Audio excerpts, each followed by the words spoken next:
Hi, everybody. Welcome to another episode of the Recurring Value Podcast, where every week we shine a light on what it means to really have post-sale success. We talk with folks from, all parts of the post-sale success side, from onboarding specialists and customer success managers, industry experts, and CEOs. In B2B SaaS, we all need to have the right team in our corner because ultimately recurring revenue requires recurring value. I'm the host, Brett Sears, and CEO and co-founder of Sequence and AdoptIQ, where we're focused on building a unified onboarding and engagement platform to help companies move from user onboarding to activation all the way to engagement and expansion. That's why we're doing this, really is to learn from some of the best and brightest in the industry and to make sure that we can really figure out how to provide the value that we need to drive all of our businesses. Today, I'm really excited to be joined by Chuck Whiteman. And his story is really, really unique, right? So he was in customer success for a long time, created a significant amount of success, in the trenches as an executive vice president in customer experience and strategy at MotionPoint. Charles has also been an innovator in the customer experience strategy, including the voice of the customer programs and in-person events. His approach to customer success has consistently driven profitability while maintaining high levels of customer satisfaction. But see, that was the first part of his story. He's now a co-founder and a CEO of Lamatic.ai. Charles is applying his customer-centric philosophy to the world of AI. So today we get to hear about somebody who is on the front lines of building this experience and then how it's transitioned in to him being a founder and a CEO. So we're going to dive into this and have a lot of fun. So Chuck, thank you so much for being a part of this today. Well, thanks for having me, Brett. I'm excited to chat with you. Very, very good. So it's always one of those things where it's always good to let people know a little bit of who you are, what your journey is. So if you could tell people sort of what you did before and what you're doing now, and then we'll get into the details. Sure. Let me, I'll go really quickly. So I've got some gray hair here in the beard. So I began my career as a consultant at Accenture, spent some time there. Then I decided I wanted to start a business with a friend. We built the world's largest scuba retailer. So that's a little bit like saying you're the tallest midget in the room, but it was, it's something. And so company Divers Direct, we did become the world's largest scuba retailer. And after that, I went and joined a really early stage company called MotionPoint. We're a B2B. Really, we started before SaaS. We were really a technology-enabled service. And so one of the things that I really learned a lot about there was how to collapse processes that are sort of multi-stage, cross-functional workflows into a system. And then also how to build with really high-profile customers. I mean, we had 20 to 30 of the Fortune 100 companies as customers. And so we were helping them open up markets in new countries. So our platform allowed them to manage their large dynamic website in multiple languages. So they managed it in English, and we were a proxy sitting between them and their other markets. And we would dynamically convert their websites into the right language, would localize the website for that end user. We would also help these Fortune 100 and Fortune 1000 companies figure out how to go to market in these markets they didn't have any experience in. So that was a very, very interesting experience, which led me to where I am now, which is, as you said, the CEO and co-founder of Lamatic, and we are a platform really targeting SaaS CTOs and making it easy for them to launch, take their SaaS product and embed and integrate Gen AI functions and capabilities into the platform really easily and help them maintain the, basically iterate the functionality as all this technology changes so fast. So it's, so a lot of what we're applying here at Lamatic, I learned and pioneered at MotionPoint.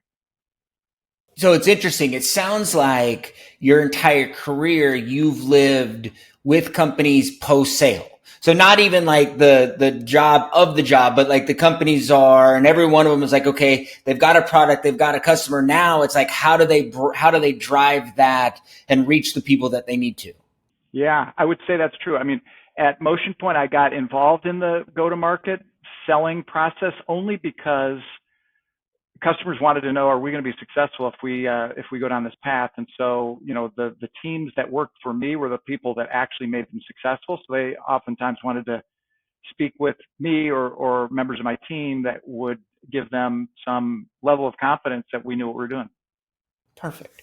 So I'm going to ask you I'm a big sort of in the weeds guy when it comes to this. And so for your overall experience, like when we talk about this, you talked a lot about processes and being able to sort of build out those flows. What are some of the things that, when it comes to customer success and people being able to use the platforms that they're doing, what are some of the things that you found work really, really well? And maybe some things that you thought would work well that you figured out sort of didn't? Okay. So let me start with some things that I thought would work well that really we didn't ever crack the riddle. And so at MotionPoint, I mentioned we worked with some really big companies as they tried to expand their brands into other markets. And so the group that and this was kind of pre-customer success, we started a group called Marketing Services. And our goal was, when a company targeted the next most obvious market that would be interested in their product or service, and they had success, and the obvious next question is like, what's the next most obvious market for us to target? And they didn't always know the answer to that question. And so our marketing services group was really good at helping them chart or plot a global domination strategy, is what we sometimes refer to it as. And our goal initially was to charge for these services. And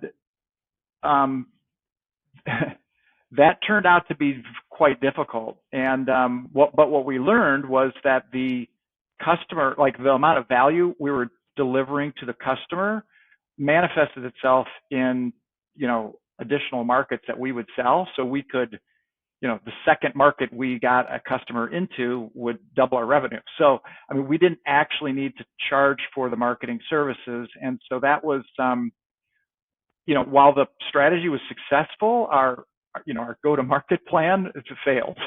Makes sense. Well, and it's so funny because there's a lot of people who will, do make short-term decisions where they're like, okay, I want to make these extra dollars here versus if I provide the value, right, they're going to open it up. I talk a lot about how do you become the strategic advisor in somebody's life? Because if you are, all the doors open versus you trying to sell a particular path and then they feel resistant. So, yeah. And, I think that's a really, really good point. I feel like when we tried to sell marketing services, we went from being on the side of the table with the customer to being on the other side of the table with the customer. We're trying to sell them something, and they didn't believe that we actually cared genuinely about their goals. So once we said, hey, we want you to get to the next most obvious market, it just so happens that would involve you buying another, language or website from us. But once we did that, then we were cooperating and collaborating, and we were helping them get, check off their quarterly goals. Their OKRs were our OKRs, and that really created trust and created the kind of stickiness and, drove our net dollar retention, or NDR was, through the roof because of that. And so we could have been short-sighted and tried to sell hours of marketing services or, turn on this particular feature or function that would make your website more valuable. But when we stopped trying to sell those things and instead tried to just help them be successful, because we had the ability to keep selling other markets, that was what helped us. Makes a lot of sense. Now, how is that land and expand sort of aligned business outcomes? Has that mindset traveled with you now into your new company? Like, are you doing the same things? And if so, how have you been able to align those? Because it's obviously a different product, different market, but the mindset's the same. Yeah. So the mindset is exactly the same. And, I'm, with MotionPoint, I can speak in retrospect, rearview mirror, and identify all the things that did and didn't work.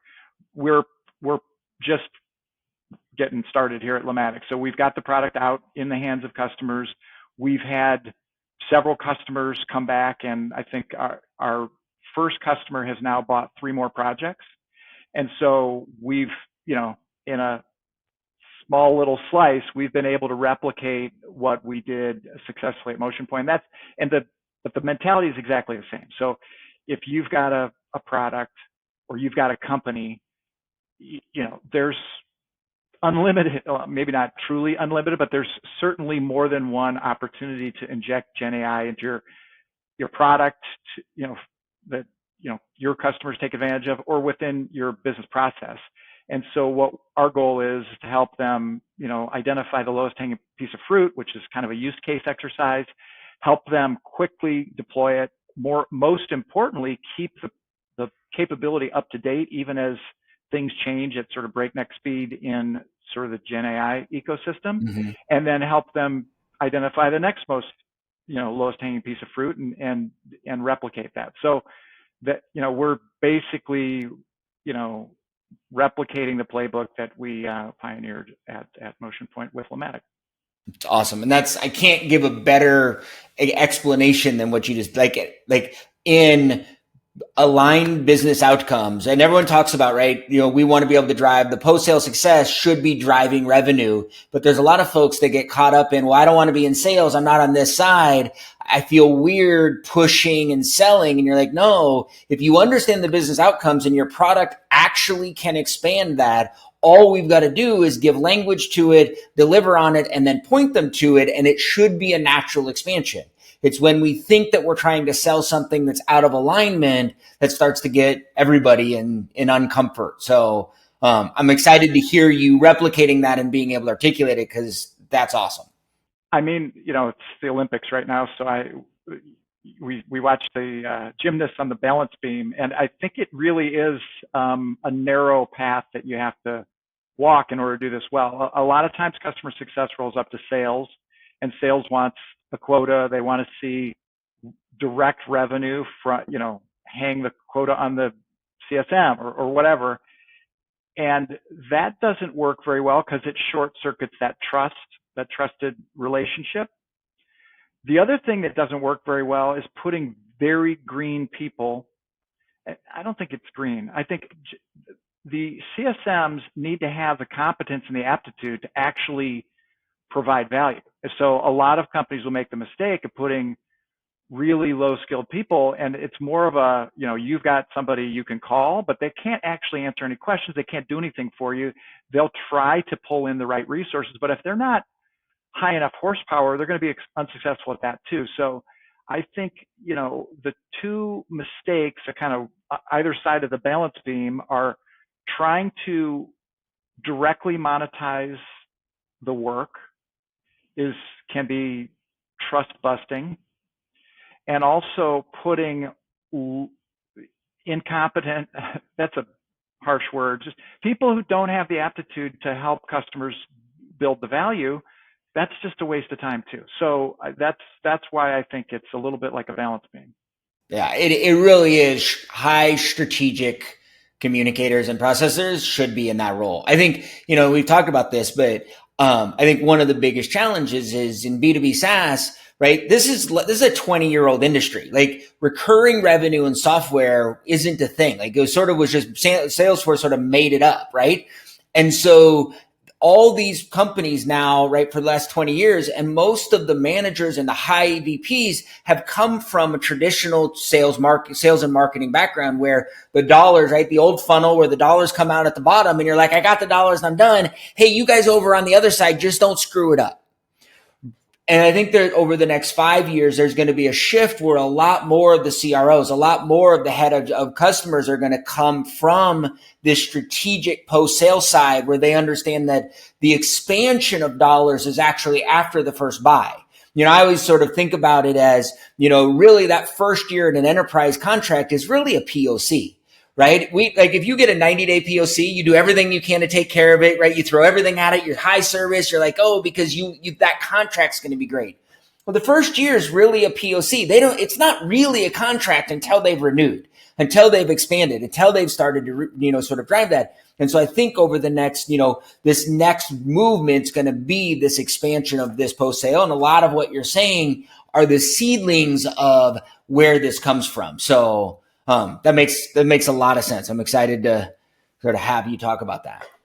Yeah, and I think you talked about the expansion, sort of the white space within a particular customer is a big thing, but honestly, at least as big is the green space that could go away if you blow it. And so I think that's it's a really powerful 1-2 punch. You need to craft the business in a go-to-market strategy that gives you some white space once you do land, that there is something to expand with. But the part that is equally important is to make sure that you don't get that churn, because the churn is even more important in your sort of valuation than even your ability to upsell. Yeah, makes a lot of sense. So do me a favor, because your platform does with Gen AI, and your ICP are CTOs, and I'm not sure how many CTOs are going to see this. But can you take just a couple minutes and give a particular use case where somebody who's not overly technical, who knows what ChatGPT is, understand Gen AI is sort of the future, but like, how would it practically work, whether it's for their company or someone they work with or something like that, to where they're like, oh, I get why this is a problem and why it needs to be solved? Sure. Yeah. So what's a little bit funny is every single customer I encounter, the use case, I mean, we do get some consistency, but the use cases are all over the map. So I'm going to talk about a few examples that are sort of possible, but they're not necessarily, this is something everybody would do. And I'm going to talk about that range just to get people's imaginations turning a little bit. So our first customer was a customer that does conversational intelligence. The name of the company is Track.ai. And they're like Gong, or, basically they're recording phone calls, they're transcribing those phone calls, they're then running those phone calls against AI prompts and delivering follow-up emails, they're delivering sales coaching to the salesperson, they're giving sales intelligence to the sales leader so that they know truly, what's the quality of our pipeline, not based on what the salesperson reports, but based on real data. And they've been around for 3 or 4 years when I started talking to them about what we were, at that point, we really didn't even have a product. And the challenge the CTO there, Pete, was encountering was things were changing so fast. And they had built everything sort of really rock solid technology, but the process, because it's, one part data science, one part data engineering, one part application development, one part prompt engineering from the subject matter expert. And so all these different skill sets needed to coexist to iterate the platform as new models coming out every other week, and new techniques for chunking conversations so that you can query them across conversations, say, like, what's the most important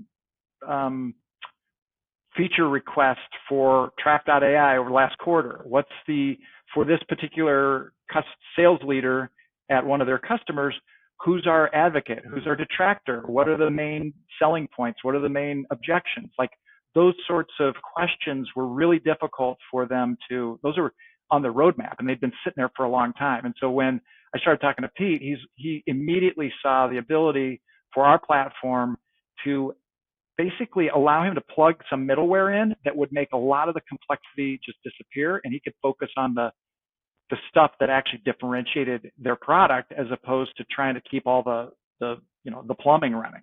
Okay. So that was kind of a long answer. So basically, he is in the process of replatforming existing infrastructure so that he can stop managing infrastructure and start focusing on the functionality that is most important to their business. So let me see if what I'm saying is what you're saying. So building and managing, right? If you've got, there are so many different LLMs out there that if you're trying to stay on top of each one of them and keep everything up, that is an incredibly comprehensive responsibility. while you're trying to build like your next feature set in Application terms of where this functionality, is. right? And so you guys have basically built an LMM management platform that says you plug into us, and then you guys maintain all of that persistency and consistency across so that they can get the best, connections where they need to. So all that structure is there. Right. Is that? It's basically a cross connect between LLMs, data sources, and front end applications, along with a API that's easy for them to. Basically, it turns their application development team into a Gen AI application development team without having to go out and hire these really expensive and scarce and impossible to retain Gen AI LLM engineering people. And and even if you hire them and get them to come on board, what you're really asking them to do is to go build a custom Gen AI tech stack, which Yeah. takes time, takes money, and is truly a high risk, undertaking, because all the pieces that you're gluing together are changing, and so you need to be able to maintain all those integrations.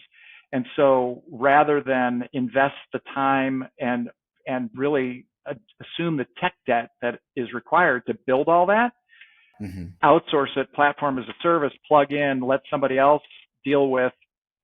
Does the platform integrate with Snowflake or Databricks, or does it have an API that I can use inside my application and that I can deploy to the edge through some standard Cloudflare EdgeWorker technology to make sure it's running fast. Like, all of that stuff is really, it's it's I mean, I don't know if it's rocket science, but it's a lot of work to both build and then to maintain. And if it doesn't differentiate your product, then why are you doing it? Right. It's a lot of duplication. If there's 1,000 companies all building the same piece to just get there, you're sort of like, yeah, you don't get. We always talk about the fact that we don't get to charge extra money because we can do content management. It just is part of the process. Well, and that's really how we stumbled into this, because my co-founder and partner, we got together to build a consumer-facing app, and we launched it, making a little bit of money, but near the end of that project, my partner said, "I feel like the platform we built is worth more than the product," and I don't know, let me make some calls. And Pete was was a CTO I happened to be familiar with, who had already built an AI product. So I showed him what we came up with, and he said, "This is." I was using his software, so I know exactly what he said. He said, "Chuck, this is beautiful. Like, I've spent the last 3 years trying to build this, and I built some of it, but I haven't built all of it. Like, I need this product now." And so in 3 weeks, we had 5 customers that all said basically the same thing. And so that's how we ended up pivoting to Lamatic. It's awesome. Well, that is the story. So if there's anyone here, if there's anyone listening and you're in the customer success side, you're starting to build your strategic, right? You're understanding the process and stuff like that. And you hear the phrase pivot, you just heard how it happens, right? You've got something, there's a scenario, and all of a sudden you're like, wait, I thought it was this, and you sort of make that shift. And then you just run with it. So that is fantastic. That's such a fun story. So that's like a really smart buyer example of somebody who saw the value of this sort of middleware that you plug into. On the other end of the spectrum, we've got a customer who's a B2B SaaS platform. They do property technology for like hotels. They're based in Singapore.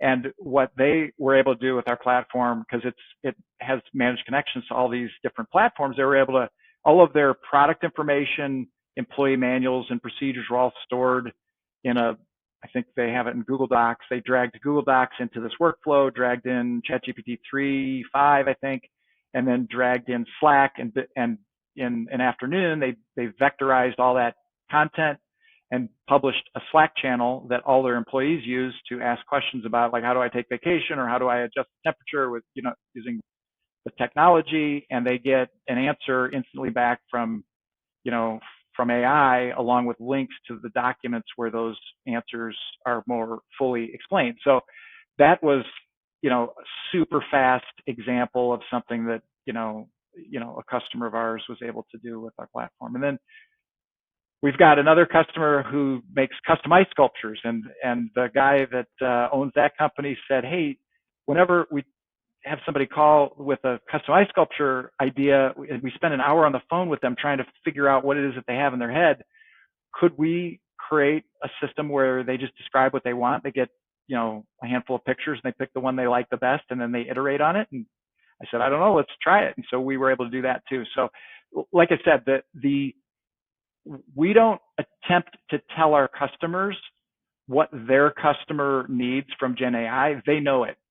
What we tell them is go to your application, start where your customers are and what they want. And if you can describe that, just describe it to us in words, but ultimately we're going to describe it in the form of a JSON payload, and your API request is going to request that, and we're going to give you the platform that gives it back to you, that you can then maintain it as models change, as chunking strategies change, as the world changes. We're going to make it possible for you to keep up to date. Whereas if you try to do it sort of the do it yourself, build a bespoke platform, you're gonna end up failing, because you're gonna at some point fall behind. Makes sense. Makes sense. It's funny. You're helping other people deliver their OKRs to their companies, to their resources, to be able to deliver it. And you're like, we're just going to facilitate the exact same scenario. This post-sale success of, hey, here's what's important to you. Let's help you deliver what's important to them so that you can be successful. Well, yeah, everybody, that's a win-win-win, right? Your customer wins, you win, we win, everybody's happy. That's what, I mean, at the end of the day, that's what customer success is all about. Perfect. It's, Well, that's it's really, having really a genuine appreciation for your customers' priorities. And if they're doing their job, they have that same point of view for their customers. And so it just kind of flows through naturally if everybody's, working to support the end, the goal of their customer. perfect. One last little section, and I normally do this in a different way, but I'm going to ask you a similar question, but it's going to be different than I normally do. Because normally I'm like, hey, if you had one sentence to tell a CEO when it comes to post-sale success, what would it be? I'm not going to ask you that because you already know it. But I'm sure, right, you and I have some of the same gray hairs. You have friends and people in your world that don't value the post-sale success side the same way as you do, I'm assuming, because it doesn't matter how many times I have the conversations, they think it's still a luxury. What would you have if somebody's working for a company and they just haven't quite locked in on the value and they feel like they're sort of screaming into the wind? What are some things that they can do to make sure that they can provide the value and consistently deliver on the promises that they've got, even if the environment isn't totally conducive? Well, I would say you're never going to get shot if your customers love you. So how do you demonstrate that love? Well, one way is that they continue to buy. So you're going to have low churn rate. Another is they don't quit. So you have low churn rate.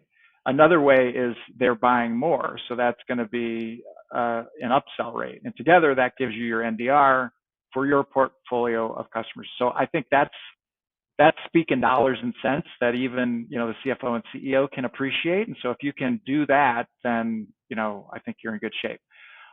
If your business hasn't strategically come up with like, what's the white space, like you don't have anything to sell, then I think if you can use your ability to deliver value and your relationship to build case studies.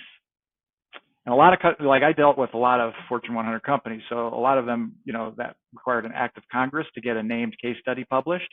But even if you white label them, and even if you don't use them in your marketing, if you circulate them so that the salespeople go to market feeling more confident that we actually deliver value, and people around you in your, in your CS function can see, that you really care and are able to deliver value to end customers.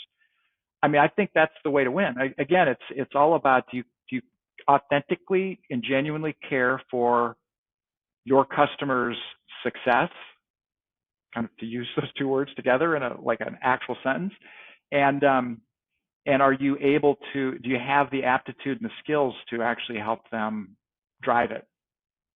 It's awesome. That is a great, it's a really clean, actionable item for somebody to hear and say, here's the goal I'm going to develop over the next, and it could be 6 months, it could be a year. Like, you just put your head down and you keep identifying where are the values, where does it expand, keep interviewing and getting stronger and better, expanding the use cases, even if the company hasn't figured it out, and then build those build those use cases in that it can really give language to growth. And that's, leading from the center, in the middle is always a thing that needs to be done. So that's great advice. And I left one thing out, which I'd like to add, because in B2B SaaS, your product is never done. And there, sales will come with what people on the sales front end are asking for, and they'll say, if you can do this feature, then we'll sell X amount more dollars. And often that's not true, but sometimes it's true. What I think that customer success people are really good at is figuring out, like, what are the holes in the product? Like, what are the levers? Like, I'll give you an example from MotionPoint. One of the things that was true is we gave our customers a little snippet of code that they put in their global nav that allowed people to switch languages and markets. And the rate at which people clicked on that was far lower than you would expect based on the incidence of what languages people spoke in different markets. And so we're like, what do we need to do to make that more visible? And so we would work on the placement. And once we really started thinking about the problem, we realized, in fact, we went, and some of the people on our marketing services team went to Starbucks and started interviewing people in Miami that spoke Spanish. And what they learned was people were reluctant to click on the link. And the reason they were reluctant to click on the link is because so many alternate language website experiences were microsites, which sort of by definition meant smaller, scaled down, but in practice meant they were never updated either. So people were burned frequently enough that they would never bother. I mean, they saw the en Espanol link, they just didn't want to click on it because they were sure that there was going to be an inferior experience behind it. So we built a technology called EasyLink because of that understanding that we got not on the front end through go-to-market sales, but through customer success and marketing services, that we could increase the delivery of value to the market by welcoming somebody who had a browser language preference set to Spanish or were coming from Univision.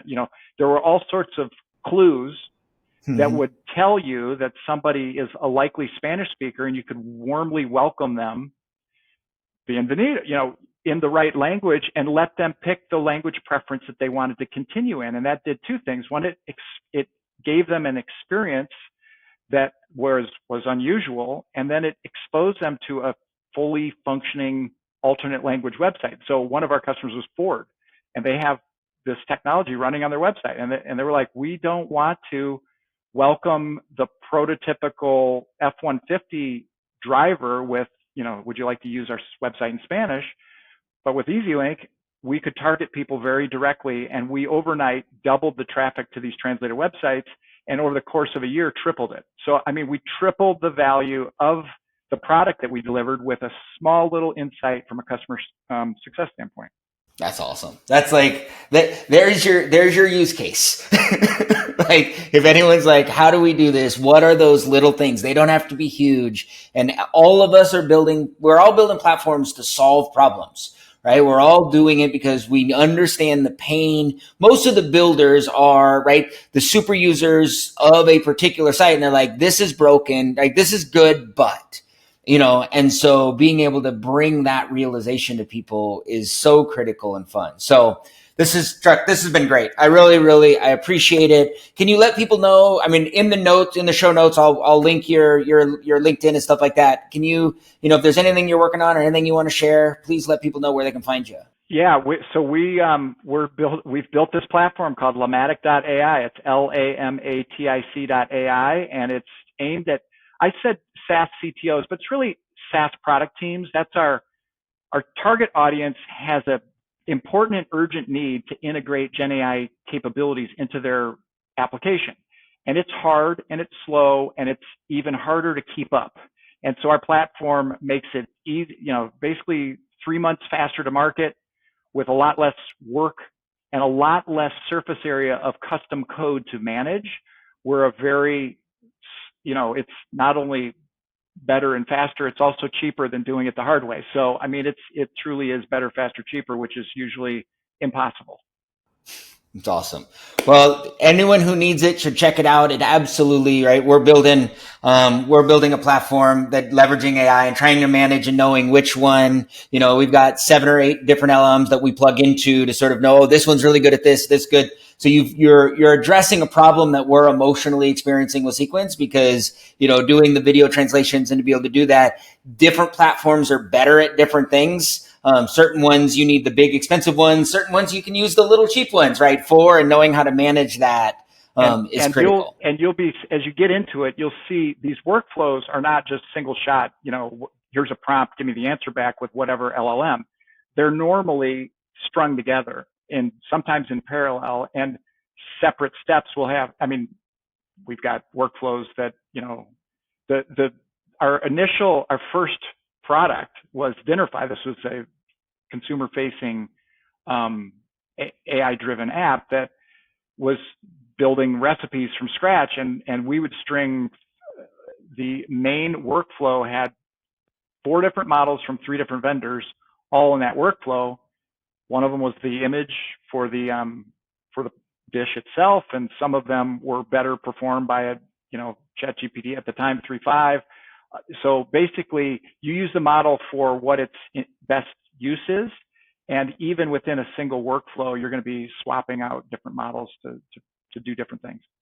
The complexity is crazy, and we're just getting started. So you're on the frontier right there. So I really appreciate it for everyone that plugged in. Appreciate you coming. Please like and subscribe. If you have any questions, you can always reach us out. Reach us at the recurringrevenue.productions.